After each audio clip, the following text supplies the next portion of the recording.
ஓம் ஆனந்தமயி சைத்தன்யமயி சத்தியமயி பரமே. அனைவருக்கும் அன்பு வணக்கங்கள். இன்னைக்கு பிரதம சரித்திரத்தில் முதல் அத்தியாயமான மதுகேடபவதம் பார்க்கலாம். மார்கண்டேயர் சொல்கிறதா அத்தியாயம் ஆரம்பிக்கிறது. முன்னொரு காலத்தில் ஸ்வாரோசிஷ மன்வந்திர முடிவில் சைத்திர வம்சத்தில் சுரதன்னு ஒரு அரசன் ஆட்சி பண்ணிட்டு இருந்தான். அவன் ஆட்சியில் எல்லாமே நல்ல செழிப்பாகவும் வளமாகவும் இருந்தது. அவனும் தன்னோட நாட்டு மக்களை தன் சொந்த பிள்ளைகளை போல அத்தனை அன்பாகவும் ஆதரவாகவும் பார்த்துட்டு இருந்தான்.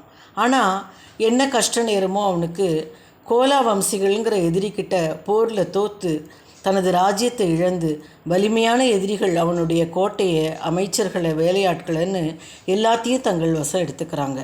அதனால் ரொம்ப துயரமும் விரக்தியுமா தனியாக யாருடைய உதவியும் இல்லாமல் குதிரையில் வழி தெரியாத ஒரு காட்டை அடையிறான். சில நாட்கள் அலைஞ்சு திரிஞ்சதுக்கப்புறமா தற்செயலாக அங்கே மேதஸ்கிற ரிஷியோட ஆசிரமத்தை பார்க்குறான்.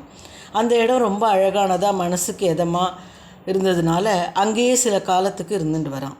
அப்போது ஒரு நாள் சமாதிங்கிற வணிகன் அங்கே சந்திக்கிறான். ஒரு காலத்தில் செல்வ செழிப்பான வணிகனாக இருந்த சமாதியை அவனோட சொந்த மனைவி மற்றும் மகன்களை ஏமாற்றி அவர்கள் அவனோட செல்வம் அனைத்தையும் பறிமுதல் செஞ்சு அவரையும் வெளியில் போக சொல்லிடுறாங்க. அவனும் அதனால் ஏற்பட்ட விரக்தியினால் காட்டுக்கு வந்திருக்கான். அரசனும் சமாதியும் பரஸ்பரம் தங்களை அறிமுகப்படுத்திண்டு தங்களோட மன கஷ்டத்தை எல்லாம் பகிர்ந்துக்கிறாங்க. அரசன் சொல்கிறான், நான் ராஜ்யத்தை பற்றி ரொம்ப கவலைப்படுறேன். என்னோட முன்னோர்கள் பல தலைமுறைகளாக அந்த கோட்டையை பராமரித்து வந்தாங்க. எனது அமைச்சர்கள்லாம் பொல்லாதவங்க. அவங்க கருவூலத்தில் எதையும் விட்டு வச்சுருக்காங்களான்னு தெரியல. என்னோட யானை எல்லாரும் பொறாமப்படுற அளவுக்கு அவ்வளோ வலுவானது. இப்போ அதை யார் கவனிச்சுக்கிறாங்கன்னு தெரியல. எனக்கு ஆச்சரியமாக இருக்குது. ஒரு காலத்தில் எனக்கு சேவை செஞ்சு பல சலுகைகளை பெற்றவங்க எல்லாம் இப்போது அவ்வளோ நெருக்கமாக எனக்கு உதவியாளர்களாக இருந்தவங்க கூட இப்போ மற்றவங்களுக்கு சேவை செய்கிறதா இருக்குது. என் மக்களுக்காக நான் கவனித்து கட்டி எழுப்பிய அரச கருவூலம் இப்போ அதை பாதுகாக்க வேண்டியவங்களாலேயே சூறையாடப்பட்டுருக்கு அப்படின்னு சமாதிக்கிட்ட வருத்தத்தோடு சொல்கிறான். சமாதியும், நான் பணக்கார குடும்பத்தில் பிறந்தேன். எனது சொந்த மனைவி மகன்கள்லாம் எனது சொந்த குடும்பத்தினரே என்னை ஏமாற்றி வீதியில் தள்ளிட்டாங்க. எனக்கு வேறு எங்கேயும் போக இடம் இல்லை. அதனால் நான் இந்த காட்டுக்கு வந்தேன். ஆனால் எனக்கு என் குடும்பமும் என் மகன்களும் எப்படி இருக்காங்க அப்படின்னு தெரியலையே அப்படின்னு அவங்க நினப்பாகவும் கவலையாகவே இருக்குது அப்படின்னு தன்னோட வருத்தத்தை அவனும் பகிர்ந்துக்கிறான். அவங்க ரெண்டு பேரும் பகிர்ந்துட்ட விஷயத்துலேருந்து அவங்களுக்கே ஒரு ஆச்சரியமான உண்மை புலப்படுறது. அவங்களுக்கு ரெண்டு பேருமே தங்களை ஏமாற்றியவங்களுக்காகவும் துரோகம் செஞ்சவங்களையுமே நினச்சி வருத்தப்பட்டு அவங்கள வெறுக்கவும் முடியாமல் அவங்களோட சேர்ந்தும் வாழ முடியாமல் அவங்க மேலே பாசம் பற்றுதல் வச்சுட்டு கஷ்டப்படுறாங்க. இந்த மனநிலையை மாற்ற என்ன செய்யலாம்னு யோசித்து அவங்க தங்கி இருக்கிற ஆசிரமத்தில் இருக்கிற ரிஷியை அணுகி அவர்கிட்ட இதுக்கு என்ன வழின்னு கேட்கலாம்னு முடிவு செஞ்சாங்க. சுரதனும் சமாதியும் ரிஷியை வணங்கிட்டு அவரோட பேசுகிறாங்க. சுரதன் ரிஷிக்கிட்ட, நாங்கள் ரெண்டு பேருமே ரொம்ப துக்கத்தில் இருக்கோம். நான் என் ராஜ்யத்தை இழந்தேன். ஆனாலும் அதனோட தொடர்புடைய யானை, மக்கள், கருவூலம்னு எல்லாத்தோடையும் நான் இன்னமும் இணைஞ்சிருக்கிறதா உணர்றேன். இதோ இவர் தான் சமாதி. அவர் தனது குடும்பத்தினால் நிராகரிக்கப்பட்டார். இருந்தாலும் அவரும் அவர்கள் மீது பாசத்தை ரொம்ப வச்சுருக்கார். இப்போதும் அவங்களுடைய நலனை பற்றியே தான் கவலைப்பட்டுருக்கார். இந்த ஆசிரமத்தோட அமைதியில் நிம்மதியாக இருப்போம்னு நினச்சோம். ஆனால் அதுக்கு நேர்மாறாக இருக்குது எங்களோட உள்ளம். ரொம்ப கொந்தளிச்சு போகிறது எங்களுடைய மனசு. நாங்கள் இருவரும் அறிவாளிகள், விவேகம் இருக்குது அப்படின்னு நினச்சின்னு இருந்தோம்.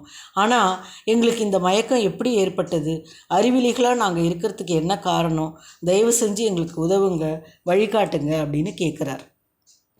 அதுக்கு அந்த ரிஷி மேதஸும் அவர்களை பார்த்து சொல்கிற, மனிதர்களுக்கு அறிவு உண்டு, உண்மைதான்.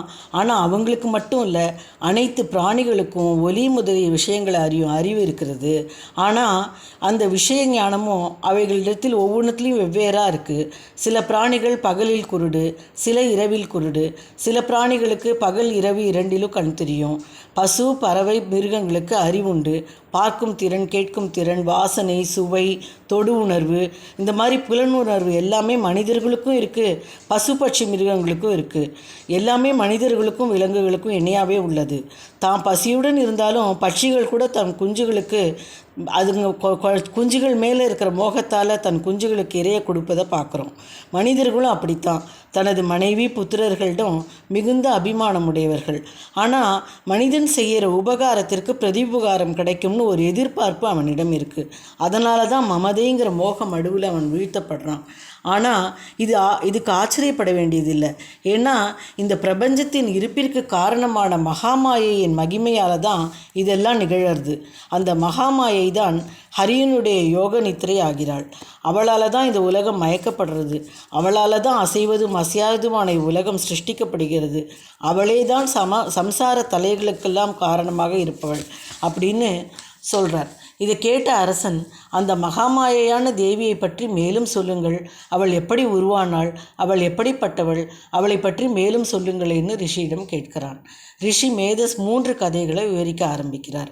நீண்ட காலத்துக்கு முன்னால் கல்பத்தின் முடிவில் முழு பிரபஞ்சமும் ஒரே ஜலமயமாக இருந்தது. ஸ்ரீ விஷ்ணு ஆதிசேஷனை படுக்கையாக கொண்டு யோக நித்திரையில் ஆழ்ந்திருந்தார். அவருடைய நாபி கமலத்தில் பிரம்மா அமர்ந்திருந்தார். அப்போது விஷ்ணுவின் காதுகளிலிருந்து மெழுகிலிருந்து மது கைடபர் என்று 2 அசுரர்கள் உருவானாங்க. அவங்க கடல் நீரை உண்டு வலிமையாக வளர்ந்துட்டு வந்தாங்க. மதுவும் கைடபரும் தங்களுக்குள்ளே யோசிக்க ஆரம்பித்தாங்க. நாம் எங்கே இருக்கோம், ஏன் பிறந்தோம், நம்ம படைத்தவர் யாருன்னு தங்களுக்குள்ள விடைகளை தேடத் தொடங்கினார். அப்போது அவங்க இருந்த இடத்திலிருந்து மந்திரங்களின் ஒலி கேட்டது. நிச்சயம் இதற்கும் நாம் இங்கே இருப்பதற்கும் சம்பந்தம் இருக்குது அப்படின்னு நினச்சி அவங்க தாங்கள் கேட்ட மந்திரத்தை திரும்ப திரும்ப சொல்ல தொடங்கினர். இதனால் அவர்கள் அறியாமலேயே மந்திரத்தை தியானிக்க தொடங்கினர். அவங்க எல்லாத்தையும் மறந்து இந்த மந்திரத்தையே மீண்டும் மீண்டும் உச்சரித்தனர். இவ்வாறு அவங்க தியானமும் 1000 ஆண்டுகள் நீடித்து கடுமையான தவமாக மாறித்து. அவர்களுடைய அர்ப்பணிப்பில் மகிழ்ந்த தேவி மகாமாயா அவர்கள் முன்னால் தோன்றி, நீங்கள் கடும் தவம் செய்து விட்டீர்கள், உங்களுக்கு என்ன வேண்டும் என்று கேளுங்கள், நான் வரம் தருகிறேன் அப்படிங்கிறார். அவர்கள் ஒருவரை ஒருவர் பார்த்து கொண்டு, நாங்கள் விரும்புகிற நேரத்தில் மட்டும்தான் நாங்கள் இறக்கணும், அது மாதிரி எங்களுக்கு ஒரு வரத்தை கொடுங்க, நாங்கள் முடிவெடுக்கிறதுக்கு முன்னால் யாராலையும் எங்களை கொல்ல முடியக்கூடாது அப்படின்னு கேட்குறாங்க.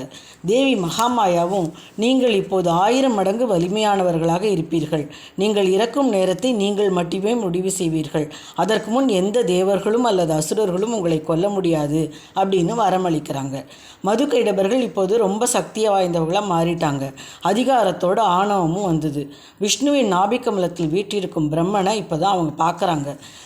இவங்க 2 பேருமே இதுக்கு முன்பு எந்த உயிரினத்தையுமே பார்த்ததில்லை. எனவே தங்களுடைய சக்திகளை சோதித்து பார்க்கணும் அப்படின்னு நினச்சி அந்த பிரம்மாவோட சண்டை போட ஆரம்பிக்கிறாங்க.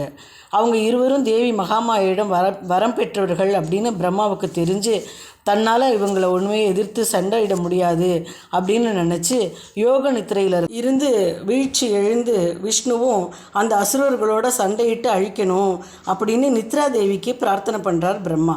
தேவியும் விஷ்ணுவிடமிருந்து வெளிப்பட்டு தாமசி தேவியாக பிரம்மாவின் எதிரே தோன்றினான். இப்போது தாமசி தேவி வெளியில் வந்ததுனால விஷ்ணு தன்னுடைய உறக்கத்திலிருந்து எழுந்து பார்க்குறார். பிரம்மாவை கொல்றதுக்கு ரெடியாக அந்த மதுகைடபர்கள் செவந்த விழிகளோடு அப்படி காத்துண்டு நிற்கிறாங்க.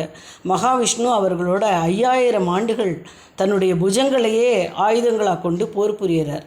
ஆனால் தேவி கொடுத்த வரம் அவர்களுக்கு இருக்குது, தங்களுடைய விருப்பத்தினால் மட்டும்தான் அவங்க அழிக்கப்பட முடியும். அப்படிங்கிறதுனால தேவி இப்போ என்ன பண்ணுறா, அவர்களுடைய பலத்தின் காரணமாக அவங்களுக்கு செருக்கும் பித்தும் மோகமும் வர மாதிரி செய்கிறாள். அந்த அரக்கர்களும் மகாமாயினால் மயக்கப்பட்டு தாங்கள் விஷ்ணுவை விட பலம் மிகுந்தவர்கள் அப்படிங்கிற செருக்கில் எங்களிடம் தேவையான வரம் கேளும் என்று பகவான் விஷ்ணுவிடமே அவங்க சொல்கிறாங்க. விஷ்ணு இந்த தருணத்தில், நீங்கள் இருவரும் என்னால் கொல்லப்பட வேண்டும், இதை தவிர மற்ற வரத்தினால எனக்கு என்ன லாபம் அப்படின்னு கேட்குறார். இதை கேட்டவுடன் தான் மதுகைடபர்களுக்கு நம்ம ஏமாந்துட்டோம், நம்ம வழியிலேயே நம்மளை இப்படி கேட்டுட்டாங்க அப்படிங்கிறது அவங்களுக்கு தெரியறது. இருந்தாலும் ரொம்ப சாமர்த்தியமாக மேற்கொண்டு நடக்கிற மாதிரி நினச்சிட்டு அவங்க எங்கே ஜலமே இல்லாமல் இருக்கோ, ஏன்னா உலகம் முழுக்க ஃபுல்லாக ஜலமாக இருக்கே அப்போது, அதனால் எங்கே ஜலமே இல்லாமல் இருக்கோ பூமி, அந்த இடத்துல வச்சு தான் நீங்கள் எங்களை கொல்லலாம் அப்படின்னு சொல்கிறாங்க. அவங்களால இது முடியாது, விஷ்ணுவால் ஜலமே இல்லாத இடமே இல்லை, அதனால் அவரால் கொல்ல முடியாது அப்படின்னு நினச்சிட்டு இப்படி சொல்கிறாங்க. அப்போ பகவான் மகாவிஷ்ணு அவர்களுடைய தலையை தன் மடியில் இருத்தி கொண்டு சக்கரத்தால் வதம் செய்கிறார். இப்படி பிரம்மாவால் துதிக்கப்பெற்ற அந்த பரதேவதை பகவான் விஷ்ணு யோக நித்திரையில் இருக்கும் பொழுது தோன்றிய மதுகைடப அசுரர்களை சம்ஹரிக்கும் பொருட்டு மகாகாளியாக தானாகவே தன்னை தோற்றுவித்தாள்.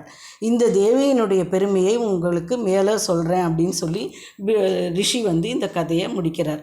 இதனோட பிரதம சரித்திரம் முடியறது.